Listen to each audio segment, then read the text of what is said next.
দেখো বন্ধুরা, আজকে তৈরি করে নিচ্ছি চিকেন তন্দুরি। এখানে 1 কিলো চিকেন আছে। আর চিকেনটাকে ভালো করে ধুয়ে পরিষ্কার করে নিয়েছি, একদম জল ঝরিয়ে। আর এইটাকে ম্যারিনেট করে নিয়েছি পাতিলেবু আর গোলমরিচ প্রথমে।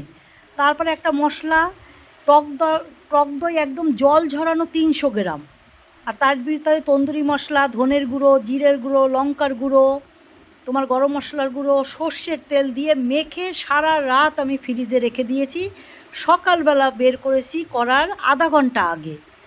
বের করে ঠান্ডাটা কেটে যাওয়ার পরে একটা ফ্রাই প্যানে হালকা করে বাটার দিয়ে মাংসগুলো এই দেখো উল্টে পাল্টে একদম লাল করে একদম পুরো তৈরি করে নেব।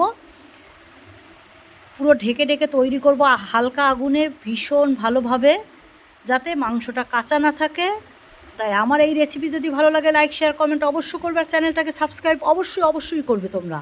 আর পরের প্রসেস দেখো, ফ্রাই প্যান থেকে নামিয়ে আমি একটা নেটের উপরে দিয়ে একটু তন্দুরি পোড়া পোড়া ভাবটা সেটা আনতে হবে। সেটা আনতে গেলে এরকম একটা ঝাঁঝরিতে গ্যাসের উপরে দিয়ে দাও। সবার তো মাইক্রো ওভেন নেই, তাই আমি এভাবে করেই তৈরি করি। এই দেখো পুরো মাংসটা তৈরি করার পরে এবার তন্দুরি ফ্লেভারটা কিভাবে আনবো, সেটার জন্য কাঠকয়লা গরম করে তার ভিতরে একটা বাটিতে রেখেছি, একটু ঘি দিয়েছি।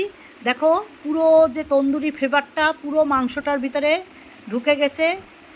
এই দেখো কেমন লাগলো। ভালো লাগলে কিন্তু অবশ্য জানাবে কিন্তু। দেখো ঘরেই তৈরি করে খাওয়া যায় মাইক্রো ওভেন ছাড়া। কেমন লাগলো?